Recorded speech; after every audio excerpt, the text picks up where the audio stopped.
Naam, uhali gani mpenzi mtazamaji wa Haki TV. Tena leo ni siku nyingine katika jukwaa letu la kisheria. Na hapa leo tupo na wakili Juliana Rubagumisa na tupo hapa kupaza sauti juu ya masuala ya sheria za ardhi.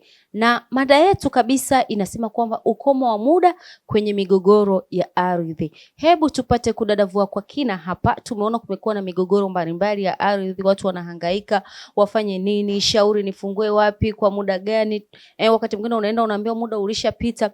Kwa siku ya leo sikiliza kwa makini hapa na tazama kwa macho yako yote mawili, usikie na kuona wakili anakwambia nini juu ya maswala hayo. Langu jina ni Rachel Nzengo. Karibu. Habari yako wakili? Salama tu. Mzima kabisa? Salama, namshukuru Mwenyezi Mungu. Asante. Tunafurahi kuwa na wewe leo kwenye jukwaa la kisheria. Na mimi nafurahi pia kuwepo kwenye jukwaa hili. Asante. Kama mada yetu hapo nilivyosema kwa watazamaji kwamba tutaongelea kuhusu ukomo wa muda kwenye hasa migogoro ya ardhi.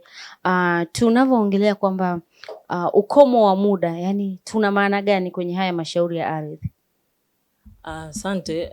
Nikienda kuelezea moja kwa moja, migogoro ya ardhi au mashauri ya ardhi ni kama mashauri mengine ambayo yanaongozwa na ukomo wa muda, kwa maana ya kwamba hata mashauri ya ardhi yenyewe yana ukomo wake wa muda. Yes. Kwa hiyo dhana yake iliyoko nyuma ni kwamba pale ndipo kutakuwa kuna migogoro yote ya ardhi, basi mtu anaweza akaruhusiwa kwenda mbele ya mahakama au chombo chote cha sheria kuweza kutetea haki yake kuhusiana na ardhi husika kwa muda fulani. Kwa hiyo huo muda fulani ukishapita, ina maana tena anakuwa amekosa haki ya moja kwa moja kwenda kugomboa au kutetea haki yake ya umiliki wa ardhi husika. Sasa hapo tu umeongea kiujumla wakili. Tunataka tujue labda ni kwa muda gani, au labda tumekuwa tukiona watu wengine wanasema hivi, sijui kama nitakuwa ndani ya mada, kwamba ukitelekeza shamba lako au sehemu yako eneo kwa muda wa miaka fulani, ukija utakuta tayari lina mtu mwingine. Kabla tujaendelea, naomba yani ni kwa muda gani, lakini pia kwenye hiyo ni muda gani hasa specific kisheria ukoje, yani hizo taratibu zikoje? Asante. Tukienda kwa mlengo wa kisheria moja kwa moja, sheria imetoa ni muda wa miaka 12. Kuanzia pale ambapo mgogoro umeibuka, basi mtu kuanzia ile siku husika mtu anakuwa na miaka 12 mbele ili kuweza kugomboa au kutetea haki yake ya umiliki katika ardhi husika. Kwa hiyo sheria imetoa muda wa miaka 12. Ndio. Kwamba yani usikae zaidi ya miaka 12 au kivipi? Hebu mimi sijaelewa vizuri. Okay, sawa. Tukisema kwa muda wa miaka 12 ina maana ni ndani ya miaka 12. Tangia ile siku ambayo mgogoro fulani wa ardhi umeibuka. Tuseme leo ni tarehe 1 mwezi wa kwanza mwaka 2000 mfano. Au twende tu moja kwa moja tarehe 1 mwezi wa kwanza 2026. Leo mtu amejua kwamba kuna mtu mwingine amevamia ardhi yake. Basi huyo mtu ana muda wa miaka 12 kuanzia leo tarehe 1 mwezi wa kwanza 2026 kuelekea miaka 12 mbele. Kwa ina maana hapo itakuwa tena tarehe 1 mwezi wa kwanza 2038 kwa maana ya miaka 12. Kwa ndani ya muda wa miaka 12 yule mtu ana uwezo wa kwenda kwenye chombo chochote cha sheria kuweza kugomboa ardhi yake au pia kutetea ardhi yake ya umiliki. Yani kwamba labda mimi Rachel ninapewa miaka 12 ambao naweza nikamshtaki, na ikipita hapo nikaenda baada ya miaka 13, bwana nasema miaka 13 iliyopita kuna mtu alivamia shamba langu, hapo inakaje? Mahakama itaamua nini? Kabla ya kwenda kwenye mahakama, ni lazima wadau mbalimbali au watu waelewe kwamba sheria imetoa muda wa miaka 12, ndani ya miaka 12. Kwa hiyo mtu akiwa nje ya miaka 12 ina maana moja kwa moja anakuwa amepoteza haki ya umiliki, lakini pia anakuwa amepoteza uwezo wa kushtaki au kushtakiwa kwa katika ardhi hiyo. Hata kama alikuwa na hati huko zamani. Hata kama alikuwa na hati huko zamani. Yani so long as sheria imesema kwamba ni muda wa miaka 12, inatakiwa ndani ya miaka 12. Kwa hiyo mara nyingi mtu akijikuta yuko nje ya ule muda ambao umewekwa kisheria, sawa, tuseme mgogoro umeibuka mwaka 2000. Si ndio? Fulani anajua fulani amevamia. na yule mtu amevamia, amejenga, ameendeleza, si ndio? Alafu huyu mtu anakuja mwaka 2013 au 2014, 2015, tangu alipogundua kwamba mwaka 2000 kuna fulani alivamia, lakini hakuweza kuchukua hatua zozote, moja kwa moja huyo anakuwa tayari uko nje ya muda wa kisheria ambao ni ndani ya miaka 12 tangia mwaka 2000. Kwa hiyo kuanzia tangia mwaka 2000 ina maana mpaka 2011 ndio inakuwa miaka 12. Huyo mtu ana nafasi ya kwenda kutetea haki yake ya umiliki. Akiwa nje hapo, ina maana yuko nje ya sheria, yuko nje ya mlengo wa sheria, ambao mlengo wa sheria ni miaka 12. Kwa hiyo akienda, tuseme akienda mahakamani moja kwa moja kwenda kufungua shauri la ardhi, ina maana mahakama itaishia kuondoa ile shauri, kwa maana kwamba ya kuitamka lile shauri kuwa nje ya muda. Ndio. Ni muda gani sasa ambao mtu anaruhusiwa kufungua shauri la ardhi kwa hicho kipindi ambacho tunaongelea sasa hivi, mambo ya ukomo? Yaani ukomo ni muda gani? Kama nilivyotangulia awali kusema kwamba ukomo ni muda wa miaka 12. Kwa hiyo ukija kwenye swali kwamba ni muda gani mtu anaruhusiwa, ni muda wa miaka 12 tangia alipogundua kwamba ardhi yake imevamiwa, si ndio? Kwa hiyo ni muda ndani ya miaka 12. Kwa hiyo huu muda unahesabika toka pale siku alipogundua, haijalishi ilivamiwa miaka 20 iliyopita, ila inahesabiwa kutoka alipogundua. Ndio, mmiliki wa ardhi husika tangia ile siku alipogundua kwamba ardhi yangu imevamiwa na mtu fulani, ndio pale muda ambapo unaanza kuhesabika kwa miaka 12. Ndio. Labda kuna mazingira yoyote sasa ambayo yanafanya labda muda kuongezwa, ukiachana na hiyo miaka 12, kuna mazingira tofauti mengine, au ni miaka 12 tu kisheria? Tukienda kwenye sheria ya ukomo wa muda, ni sheria hiyo hiyo ambayo imetoa mwongozo wa kufungua mashauri ya ardhi ndani ya miaka 12 tangia mtu alipogundua kuna tatizo lolote kwenye ardhi yake. Lakini pia ni sheria hiyo hiyo ambayo pia imetoa nafuu kwamba endapo kama mtu atakuwa nje ya muda ule wa kisheria uliowekwa kwenye kufungua mashauri ya ardhi ambao ni muda ndani ya miaka 12, basi huyo mtu anaweza akaandika barua kuielekeza kwa Waziri wa Sheria na Katiba kuweza kumuomba nyongeza ya muda.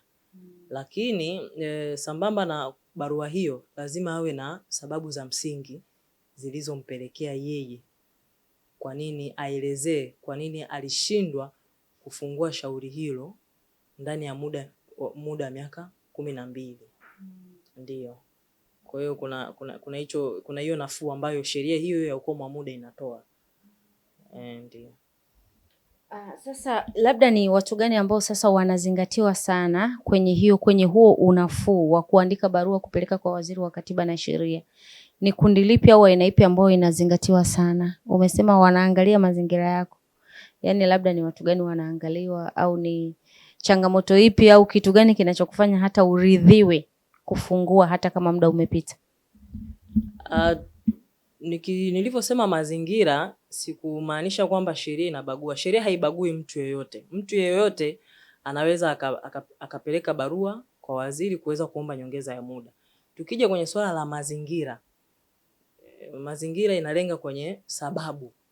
Ni sababu zipi ambazo zimemfanya yule mtu ashindwe? Kuna sababu mbalimbali. Mtu anaweza akawa ameumwa, labda alikuwa amefungwa, au pia kutokujua vile vile, au labda mtu alikuwa mbali, au labda mtu alikuwa nje ya nchi na kadhalika. Kwa hiyo mazingira yanategemeana. Kama mtu ataweza kuleta hoja ya mazingira yake iliyomfanya kushindwa kufungua shauri hilo, basi waziri akijiridhisha anapewa nyongeza ya muda. Ndio. Wewe ni wakili ambaye upo hapa LHRC kwenye kitengo cha ardhi, najua una uzoefu na kesi za aina hiyo.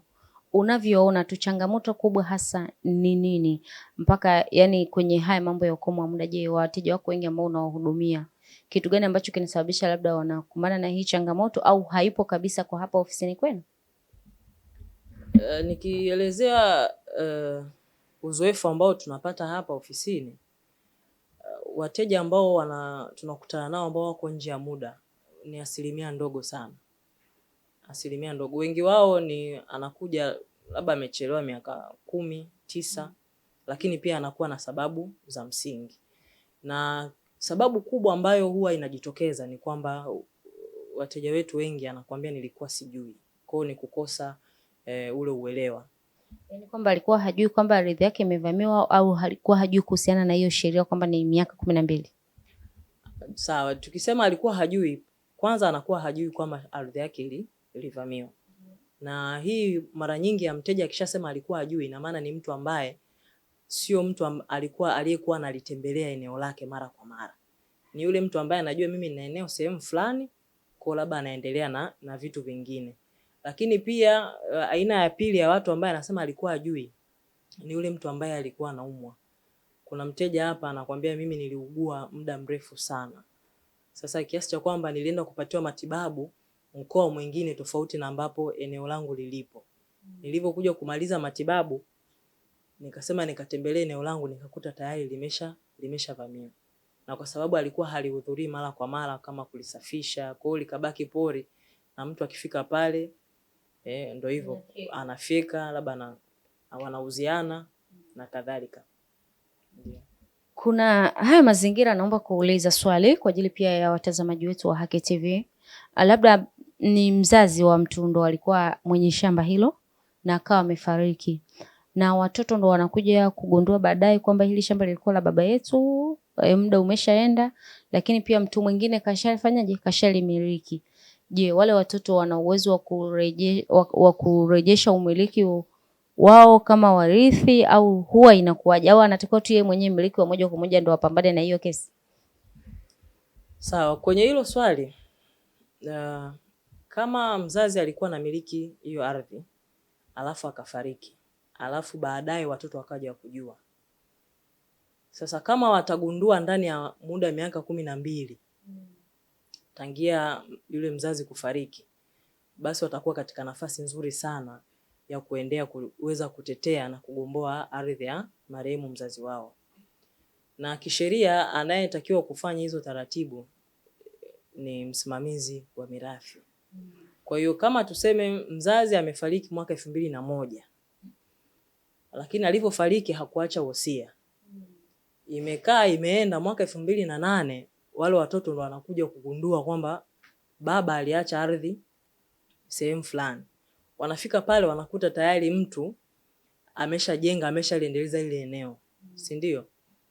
Kwa hiyo hapo kinachotakiwa kufanyika kwanza, bado wako ndani ya muda, kwa sababu sheria inatoa mwongozo wa ndani ya miaka 12. Bado wako ndani ya muda kwa sababu wao ndo wanakuwa wamegundua kwamba marehemu baba aliacha eneo wakati anafariki mwaka 2001. Lakini pili, wakishagundua wanatakiwa wafuate taratibu za mirathi. Kwa maana kwamba wao watoto wao hawawezi tu kwenda moja kwa moja wakadai. Kwa sababu kama mzazi anafariki ameacha ardhi, ina maana mpaka siku yake ya kufariki inatambulika kuwa lile eneo ni la marehemu mzazi wao. Kwa msimamizi wa mirathi akishachaguliwa ndo sasa anaweza akachukua hatua stahiki za kuweza kugomboa ardhi husika kwa ajili ya marehemu. Na sheria imetoa ukomo wa muda ndani ya miaka 12. Na sheria imeelekeza kabisa kwamba itaanza miaka 12 itaanza kuhesabika tangia ile siku ya kifo cha marehemu. Ndio.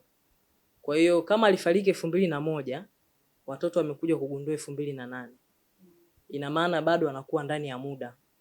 Kwa hiyo 2008 kufikia miaka 12 ina maana wanakuwa na miaka 4. Kwa hiyo tayari wanakuwa ndani ya muda. Kwa hiyo wanakuwa na nafasi ya kuweza kugomboa ardhi ya marehemu. Kwa uzoefu wa huduma kutoka kwenye dawati lako la msaada wa kisheria, unaona watu wengi wanakosea wapi hasa kuhusiana na hili? Yaani kwa uzoefu tu watu wengi wanakosea wapi au wamejisahau wapi? Kwa uzoefu wa dawati ni ile kuto kujua sheria inasemaje hasa kwenye kugomboa mali ya marehemu au ardhi ya marehemu. Ni kuto kujua sheria. Kwa hiyo unakuta mara nyingi familia zetu nyingi sisi unakuta mtu baba amefariki, ameacha ardhi. hawajaenda kufungua mirathi, kwa sababu labda walivyoacha familia wamekubaliana kwamba tunagawana vipande, wameendelea kuishi na kadhalika, si ndio? Au labda lile eneo wamekubaliana tu liko chini ya usimamizi wa familia, wanaendelea tu kulilima na kadhalika. Baadaye inatokea mtu mwingine anakuja kudai umiliki wa lile eneo.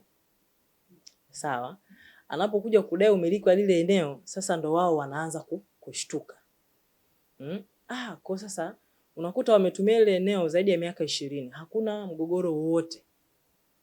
Lakini ule mwaka wa 21 ndo unakuta sasa mtu anakuja mwingine anadai sasa lile eneo ni lake na anataka kufanya maendeleo. Kwa ndo unakuta familia wanashtuka. Ndo wanaanza sasa, wanaenda kuambizana, unakuta mtu anafungua mirathi mwaka 2021, mzazi amefariki 2001. Wakishafungua mirathi ndo anakuja sasa kwako kwa ajili ya kuja kufungua shauri la ardhi. Sasa akishakuja hapo tayari kuna kifungu cha sheria chini ya sheria ya ukomo wa muda kinatoa mwongozo, kinasema kwamba kama ni msimamizi wa mirathi anataka kugomboa ardhi ya marehemu, basi siku zitaanza kuhesabika kuanzia ile siku ya kifo ambayo marehemu amefariki kuelekea miaka 12 mbele. Kwa sasa unajikuta wengi wakija ukijaribu kumuuliza ukafuatilia huo mlolongo ukamuuliza kwanza ardhi ilikuwa nani, anakuambia ardhi ilikuwa marehemu baba. Baba amefariki mwaka gani? Baba amefariki mwaka 2000. Baada ya hapo kama familia kulikuwa hatuna mgogoro wowote, tukaendelea kulitumia. Tumelitumia ile dadangu utaamini, yani miaka zaidi, huu mwaka sio 20 ngapi. Tumelitumia kuna mgogoro wote. Ikawaje? Shangaa juzi mwaka jana 2025 mtu anakuja tena kaja pale na trekta anataka kujenga. Anataka kuendeleza ile eneo. Unamuuliza sawa, mlifungua mirathi? Mirathi umefungua. Akikupa ile form namba 4 ya aliyetolewa kwa msimamizi wa mirathi, unaona ni mirathi ya mwaka 2025. Mtu alifariki mwaka 2000. Sawa. Sasa tunataka ardhi yetu. Ukija kwenye sheria, tayari sheria imeshambana. Anakuwa tayari nje ya ule muda kwa sababu ya sheria iliyopo chini ya ukomo wa muda. Kwa hiyo hizo changamoto ambazo tunakutana nazo. Na labda tu kama wakili sasa, nimeona hapo mapendekezo yako ni yapi juu ya hiyo sheria? Mfano wako ni huu mzuri kwamba watu walikaa miaka 20 wakitumia ardhi vizuri labda ya baba yao, lakini baada ya miaka 20 ndo mtu anakuja na kule inaonyesha kwamba baada ya kifo ndo uende kufungua nini? Mirathi, si ndio? Yaani sasa hapo maboresho gani labda kwenye sheria yafanyike ili kuweza kusaidia changamoto kama hiyo hapo specific ulioipigia mfano? John Kat. Hiyo kwa maelezo hayo na napenda kutoa ushauri kwa wananchi na wadau mbalimbali kwamba pale ambapo inatokea marehemu amefariki, ni vyema basi kuweza kuchukua hatua stahiki za mirathi ili kuweza pia kupigania haki nyingine ambazo zinaweza kumgusa marehemu moja kwa moja. Ndio. Na kitu gani ambacho kinatokea endapo mtu atachelewa sasa kufungua hilo shauri nje ya huo muda? Sasa hapa naomba niongelee kiujumla, nisiongelee tu katika muktadha wa marehemu. Kiujumla kwamba mtu endapo atashindwa kufungua au kupigania au kugomboa ardhi yake ndani ya muda wa miaka 12 ambao ni ukomo wa muda umewekwa na sheria, kwanza atapoteza haki yake ya umiliki. Cha pili atapoteza uwezo wake wa kushtaki au kushtakiwa. Hivyo vitu hivyo ambavyo ndo mara nyingi huwa vinaathiri. Lakini tatu, tukija katika mlengo wa kimahakama, sawa, moja kwa moja itamletea athari ya ile shauri kuweza kuondolewa kwa sababu ya kuwa nje ya muda. Ndio. Katika kumalizia tu, wakili Msome, kati ya jinsi K na M kwa uzoefu wako, ni jinsi gani ambayo inaathirika sana kwenye kesi kama hizi za mambo ya ukomo wa muda? Tumeona hapo awali umegusia kwamba watu wengi uelewa ni mdogo kuhusiana na sheria inasemaje. Jinsi ipi inaathirika na jinsi ipi ambayo unaona uelewa wake bado ni changamoto? kwa sababu tunaona wanawake siku hizi nao wanawekeza, wana mashamba, wana nini, na tunaona migogoro ya ardhi ipo mahali pengi sana. Unaona ni wakina nani wanaathirika zaidi? Nikiongelea kwa uzoefu wa dawati, wote wanaathirika. Yani wote, jinsi ke na me, wote wanaathirika. Wanaathirika kwa sababu ya kutokuwepo na uelewa. Tukija kwenye swala la uelewa, mara nyingi haichagui me au ke, kwa sababu hawa watu wote ndio wanakuwa wanaishi katika jamii moja ambayo jamii inapokea na kupokea moja hapo ni haya mafunzo au uelewa mbalimbali wa masuala ya sheria. Kwa hiyo wote wanaathirika. Ndio. Asante. Na neno lako la mwisho labda kwa jamii na watu kuhusiana na hili swala kwamba kumbe kuna ukomo wa muda, ukichelewa hivi ardhi yako ilivamiwa na ukao, unajua ukija bwana haki yako hutoipata. Unawapa neno gani leo hii? Watu wengi wanamiliki sasa hivi ardhi, tumeona mjini Dar es Salaam hapa tunaona migogoro ya ardhi iko maeneo mengi sana. Una neno gani la kuambia? Mimi labda kabla ya kwenda kwenye neno, labda tu niainishe kifupi kwamba migogoro ya ardhi sawa ni mingi sana, kwa maana ya kwamba kupitia mauziano kuna mtu anakuta ananunua ardhi, akishanunua ardhi amelipa hela kamili, lakini labda yule aliyemuuzia hampi ardhi husika, au mtu nakuta kwenye hayo mauziano anakuta yani yeye ni mtu wa tatu kununua hiyo ardhi husika. Lakini kingine ni kulitelekeza eneo, pia hupelekea, ni chanzo cha migogoro ya ardhi. Unakuta mtu ananunua eneo anajua tu mimi nina eneo liko Goba, analiacha. Kwa hiyo labda anaenda huko anaendelea na maisha yake, anafanya maisha yake, anajua nina eneo Goba. Siku ambayo anasema sasa akatembelee eneo lake, anakuta tayari kuna mtu mwingine ameshavamia. Kwa hiyo naye yenyewe ni chanzo cha kupelekea migogoro. Kwa hiyo mimi kitu ambacho ningependa kuwashauri wananchi na wadau mbalimbali ni kwamba kwanza wasiwe waoga wa kushirikisha au kutafuta wataalamu wa masuala ya kisheria au wanasheria au mawakili wanaowazunguka, ili kuweza kabla ya kufanya hatua yoyote ya kununua au kupewa ardhi yoyote, lazima mtu ajiridhishe kwamba je, ardhi husika naenda kuinunua, je, yule anayeniuzia ana mamlaka ya kuniuzia? Je, ni mmiliki halali? Kwa ni vyema kujiridhisha. Lakini kama nilivyosema, watu wasisite kushirikisha wataalamu wa masuala ya ardhi, hususan kwenye masuala ya sheria, ili kuweza kupata ushauri kabla ya kwenda kuchukua ardhi yoyote au kumiliki ardhi yoyote. Nadhani kupitia hii itaepusha sana migogoro. Itaepusha migogoro mingi sana. Na ni vitu ambavyo vinajitokeza sana hasa kwa mkoa wa Dar es Salaam. Unakuta mtu ananunua ardhi ambayo yeye ni mnunuzi wa tatu, lakini pia unakuta mtu ananunua ardhi mtu anayemuuzia sio mmiliki halali wa lile eneo. Kwa sababu tu mtu amekuta eneo pori anajua hili pori haliwezi kuwa na mmiliki. Hapana. Kwa hiyo kuna vitu kama hivyo. Na kuna wengine kuna mteja nilimpokea juzi hapa. Yeye ile ardhi ilikuwa ya marehemu. Ile ardhi ilikuwa marehemu, alafu akaenda akauziwa na msimamizi wa familia ambaye ni mke wa marehemu na watoto. Msimamizi wa mirathi au? Msimamizi wa familia, sio msimamizi wa mirathi, msimamizi wa familia. Aliochukua kusimamia ile familia. Sio msimamizi wa mirathi. Akaenda akanunua, akalipia, akajua eneo ni langu. Kwa hiyo tayari hapo mtu kashaingia, kashajichanganya hapo.